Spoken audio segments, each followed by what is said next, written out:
Hi guys, I'm Ahmed and this is Fans View TV. Joining me is Daniel, a Manchester United fan.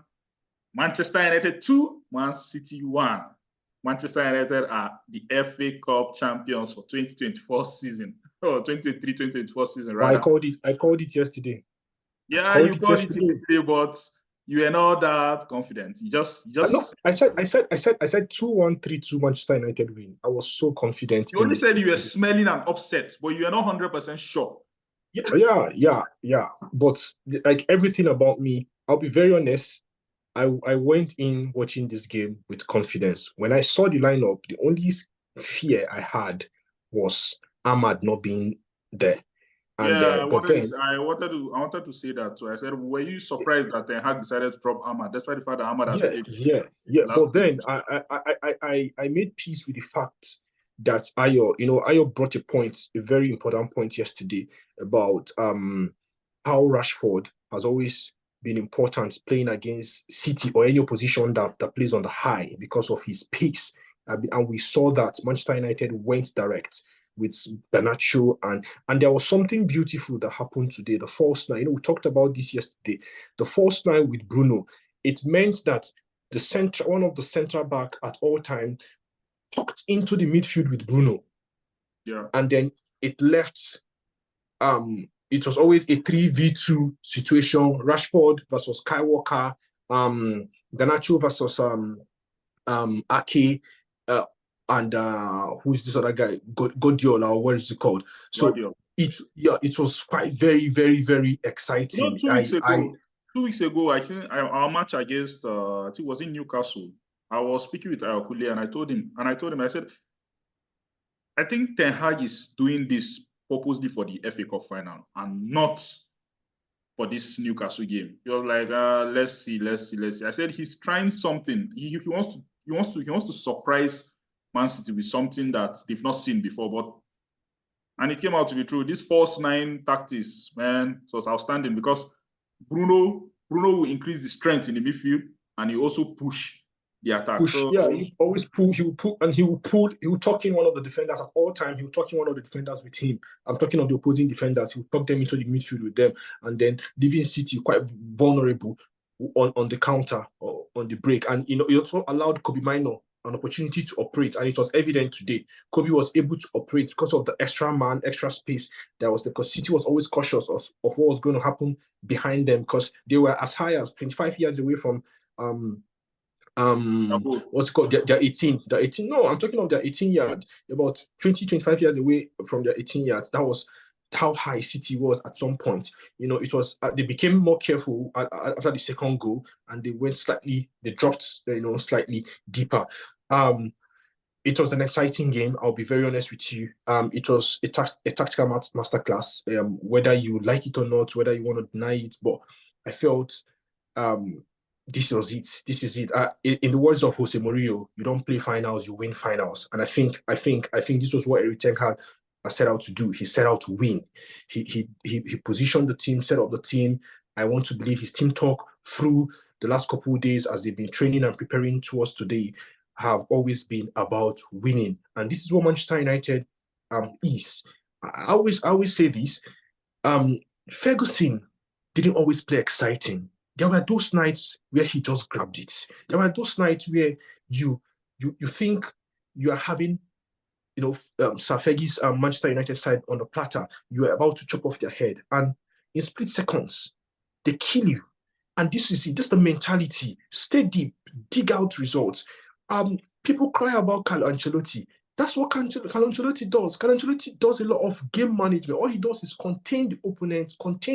And the truth about football, Jose Mourinho says this: the longer you, for a possessing side, if you're up against a possessing side, the longer they go rather into the game without scoring, despite having all of the possession, the more frustrated they become, and the more vulnerable they become.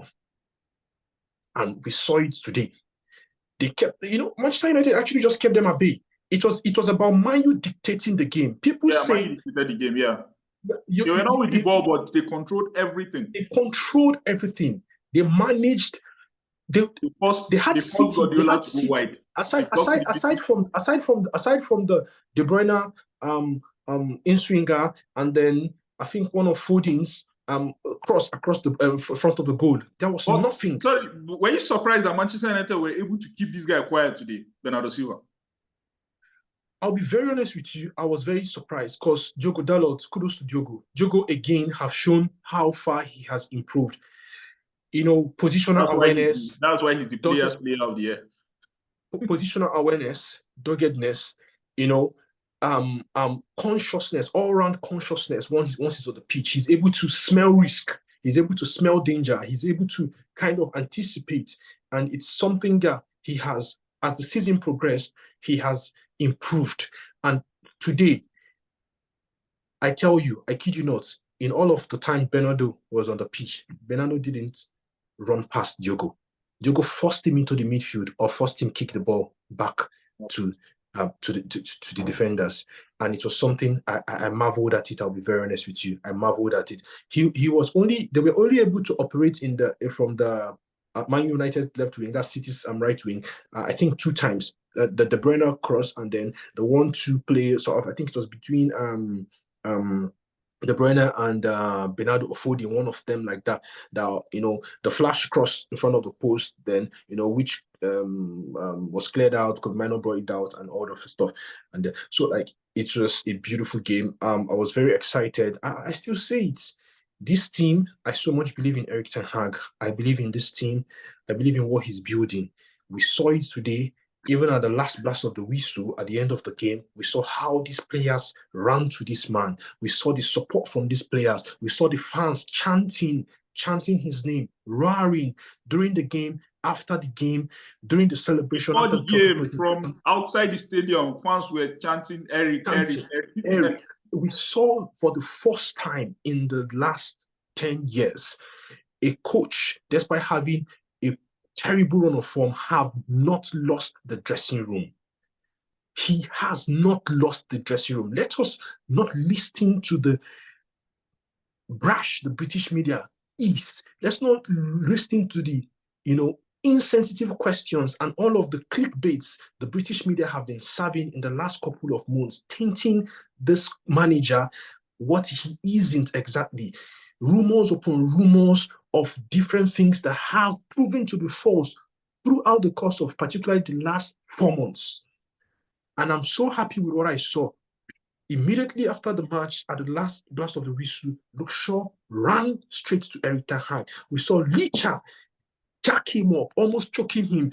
We saw, the pep talk he had with Kobe Mino and Garnacho at the end of the game. We saw Varane run up to him. We saw Amrabat run up to him. We saw all these lads. That's better. I want us to talk about next. Amrabat. Yeah, you could see what this meant. What the win meant, what this manager meant to these players. It tells you what's going on in that dressing room. And I think fans have to begin to look beyond what the media is saying. Most of this media, I say this and I say it again, here in England, Manchester United is the biggest news as long as football is concerned. Manchester United is the biggest money for any media outlet, any organization, any whatever. Manchester United is look. You go to Manchester, you go to Etihad. I with all due respect to Manchester City, no, please. I walk around, the stadium, all of the city of Manchester. You don't get the vibe but once you near Old Trafford, my God, you get the feel. You get the feel that this is football heaven. It's news. There's a reason why Manchester Evening News, all of the media outlets, Manchester United is the picker. Once they're picking, they're in the news. They're struggling, they're in the news. Whatever, they're in the news. Just imagine today. Imagine the pressers immediately before the game. All the questions post-match, all the questions that were posed to Erik ten Hag, we are very disgusting. Very disgusting. Even much more disgusting post-match. The BBC guys, Gary Lineker, is a shame. Gary Lineker is a shame. It's a shame that a player of his, an ex-player of his caliber, with the number of years he has spent doing the whole TV presentation and media thing, that he refused to allow Erik ten Hag enjoy his day. They somehow needed to soil his celebration by asking him some very insensitive, stupid questions. Worse even was in the media house when we had about 7 questions asked to Erik ten Hag, and none was acknowledging the victory tonight. None was acknowledging the struggles, and none of all the questions was about his future, about if he's staying or not, about if he's getting sacked. And I love the arrogance in his response. In the last couple of days, I love the arrogance he has put on. I love that Roy Keane was saying something after, when they were done interviewing him post-match, interviewing Erik ten Hag post-match. Roy Keane said something.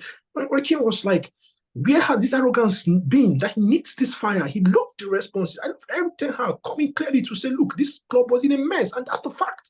When I picked it up, back-to-back I've won. Aside from Ole Gunnar Solskjaer, no other manager have been able to keep Manchester United in Europe for 2 consecutive seasons. No manager has been able to win back-to-back. Only Ten Hag. In the last 10 years, we have the only trophy now in all of England Manchester United needs now is just the PL. And he has done more than all the guys that they are trying to pair him up with. You keep singing, trying to put him on par with Mikel Arteta. That's a huge insult. And I like, he made a joke with Roy Keane. He was like, Roy, you've coached before. How was it? And all that. I saw that video. I love the joke he made with Roy, and then Roy was like, cut me a slack. I want the cup and all that stuff. But that the anger, I love how he gave it back to the what's it called? All those reporters rather who were asking him questions and all that. The questions we are berating, the questions we are insulting. And if I was the Manchester United staff who was managing that presser, I would have cut it off. After the second question, I would have cut it off. I would have clearly said, if you have nothing to ask, Erik wouldn't answer any question again. If you ask anything away from today, you're asking about his job, the security of his job, his discussions with the owners of the club and whatever. I called off the interview. So, okay, let's talk about Amrabat. Amrabat didn't give a forward pass today, but that guy was solid in the midfield. If you will recall, all season long, I have cried for one thing. I have cried for Amrabat to be played in a pivot of a 6-6. This is where you see Amrabat. Where he does. He came to United injured. I understand all that. In the last 3 months, he's been fit. 3-4 months, he's been fit. Like I say, and I still maintain, I fault Erik for refusing to fall back to a pivot. Look, there is no shame in playing low blocks, tightening up loose ends, and hitting on the brakes. I say this. I have watched Manchester United play counter against Fulham, against Blackburn, against Wolverhampton. I've watched Manchester United play this under Sir Alex Ferguson, against some of the supposedly lower table teams. They have gone to just sit, hit them on the counter, get 2 goals, 3 goals, and leave. I maintain this. Sir Alex Ferguson didn't play the most exciting football. Fans keep failing to realize this. Probably maybe, they were caught in the whole euphoria of the winnings. But we didn't always play exciting. Wayne Rooney have said this severally. Roy Keane have said it. Phil Neville have said it. Most recently, in some of the overlap discussions they have said this. It's about the result. Roy Keane said it today again. It's about the result for a club like Manchester United. Whichever way, Jose Mourinho cares less what you do with the ball. All he does, he said something that he always told his strikers, Drogba and whoever he has coached strikers. But if you see your opportunity in the first second, and once the kickoff whistle has been blasted, smash it, grab it, go back because you don't know what the rest 90 is going to hold for you. Yeah. And that's what football is. I love what Roy is saying. Roy said, look, let this man be.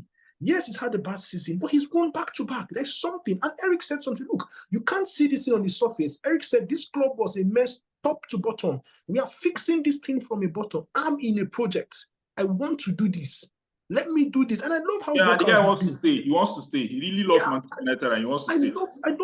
I love how vocal and calm. He's not shying away from it. He said it clearly. A couple from the BBC interview, the Sky Sports interview, and then in the post-match, official post-match interview in the reporters' room there at Wembley. He said it repeatedly. And he's been saying it all week long. This is a rebuild. Let's not run away from it. This rebuild started under Louis van Gaal. We ran away from it. We needed a quick solution. We brought in Jose Mourinho, obviously a title winner, a cup-winning manager. He brought in, supposedly good times in terms of winning Europa League, and Carabao Cup. But then it didn't happen again because we know that Mourinho is not really the guy you are looking to build a team for 10 years, whatever, max about 5-6 years and all that. Now you go to Ole. Ole had something going. But because he wasn't working with football minds, Van Gaal have said it, Mourinho have said it, Ole has said it. He wasn't working with football minds. They were just basically about financial numbers. And then proceed now to Erik ten Hag. This is a manager I maintain whom have proven in the last 7 years how good he is with building a team, developing a team, giving them an identity. Young talents. We can see it is not hiding. We have a lot. Whitley is coming. Forcing. I tell people, Forcing is going to take the world by surprise. Mark my word. Forcing is that lad whom, excuse me, Forcing is that lad whom you sort of ignore and he will damage you. You've got Kobe Mino. You've got Garnacho. Whitley. Okay, I mention Whitley. You've got Kamwala. You got Amas. Obviously, Amas next season is going to play. So, look, there is a project. There is something ongoing here. And for me, the executives of the club will be stupid because all they are doing is to relegate the club back to probably even worse than where it was. Because you can see you can see the vibe. You can see the euphoria with the players. You can see it with the relationship. You can see what this win means for them and the manager. Just look at the trophy celebration. They have to pass it to Eric. They were particular about passing the trophy to Eric.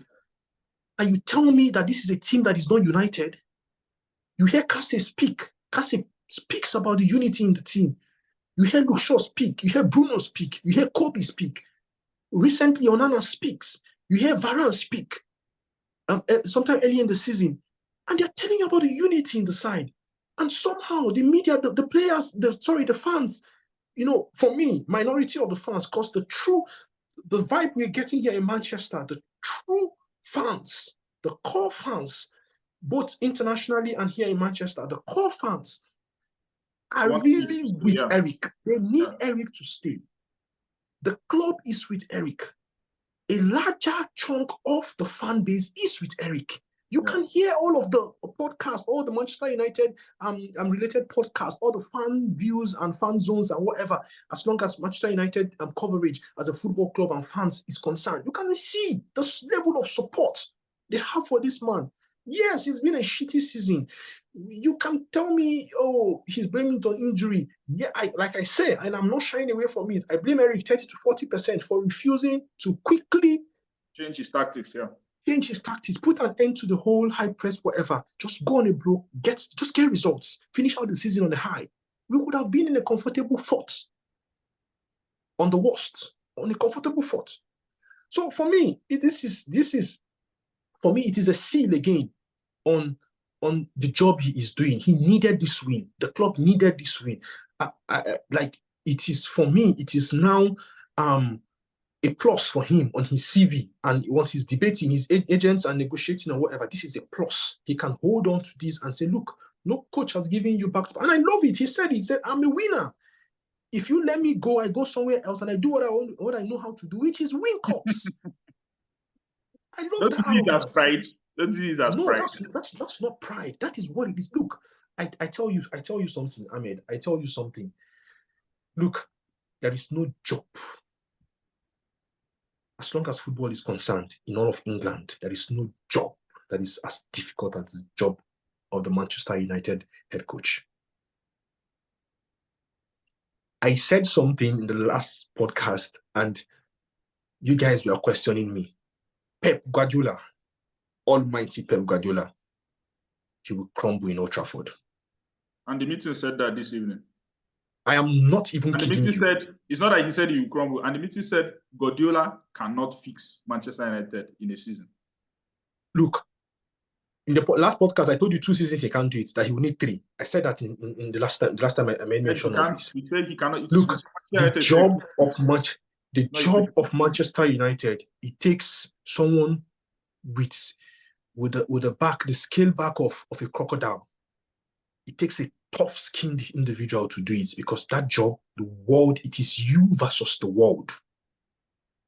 It is you versus every media outlet. It is you versus every coach. It is you. Do you see the joy when teams get victories at Old Trafford?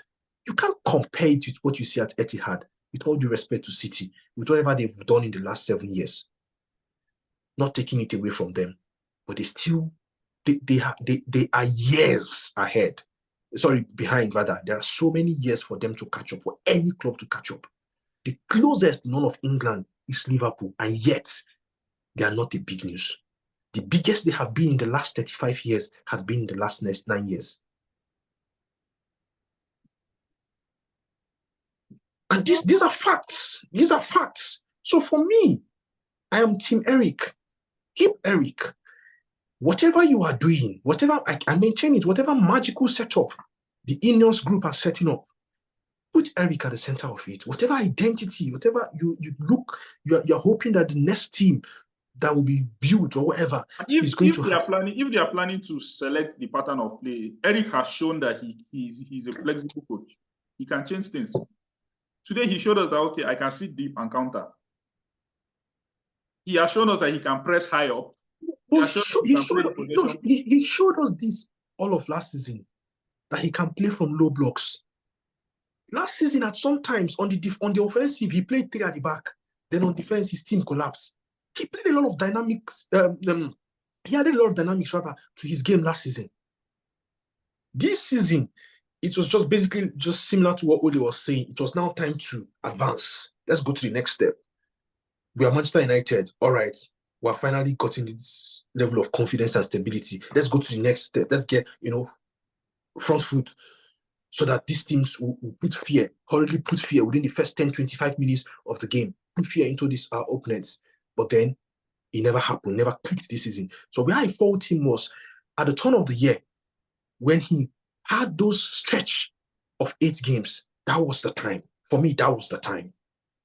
That was the time he would have saved the season. That was the time he would have gone to the people. Look, come on, Amrabat in the last 4 or 5 games. Come on, Amrabat.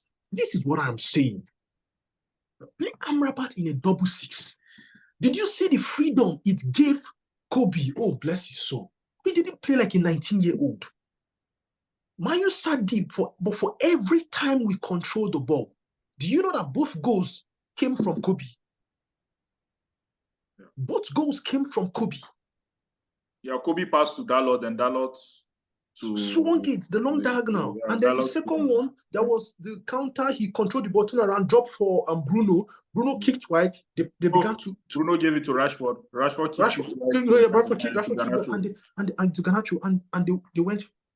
Oh man, what a pass from Bruno. You can't take it away from this man. You can't take it away from this man. The best team we have had the best signing post Sir Alex Ferguson. I will take this statement to the bank. The best signing post Sir Alex, and a lot of people are trying to shit him. He has lifted his first cup as club captain. A lot of fans, a lot of media outlets are looking. They disrespect Bruno a lot. They disrespect. Are looking to rile. I need to rile up the team, the fans, against Bruno. for the first time since he signed for Manchester United, he was injured this season, didn't play for 2 games, and we saw the mess we were. No. I don't look.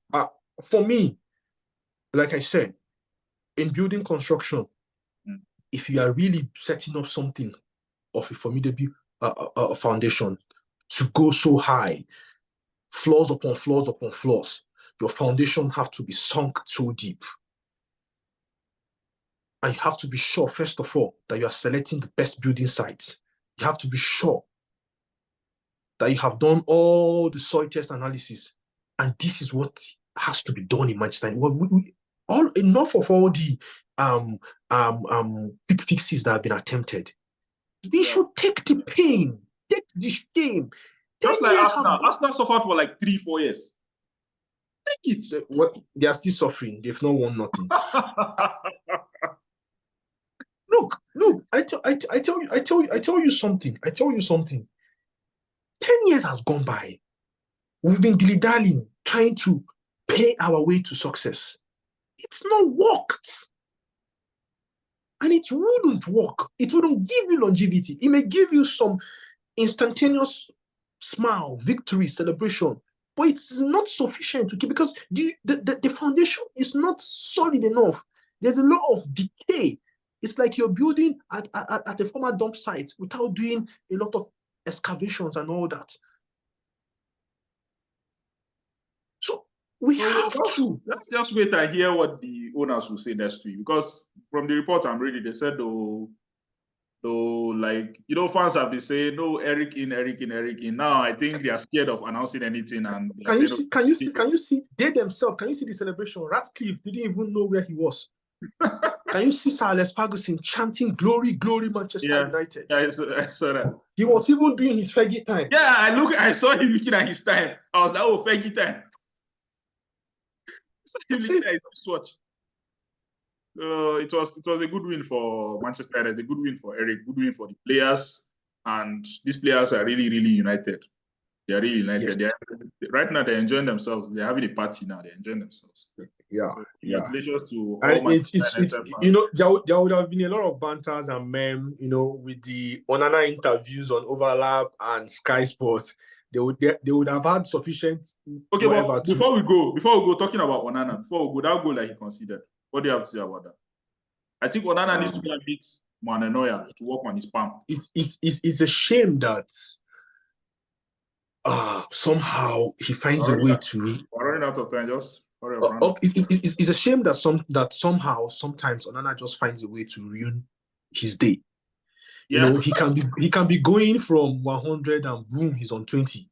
He just finds a way to ruin his day. So and that thing happened after that beautiful save from Onana by who took that shot?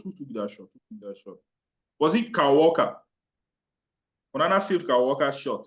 Then the next thing, we saw that. I was like, come on now. Come on. Why must you ruin? He had his palm. I could maybe excuse him because I think the ball took a deep, so it bounced. But he had his palm. That should be a strong. If you're looking to parry the ball wide, it has to be strong. This is where he has to work on.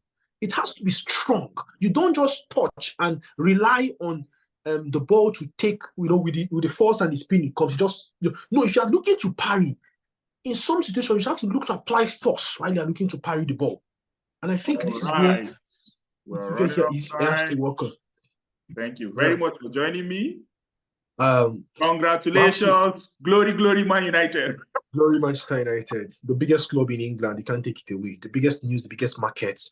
Everybody can go say whatever they want to say. Some people that have been building for the last 4.5 years and have nothing to show for it. Some people that it took them 9 years only to win one EPL, one UCL, and one Europa, and all they just want to do, they are looking to force England legend on club somehow, trying to choke it through our throats. This is you can't buy this. This is Manchester United. Cheers. Thanks for having me.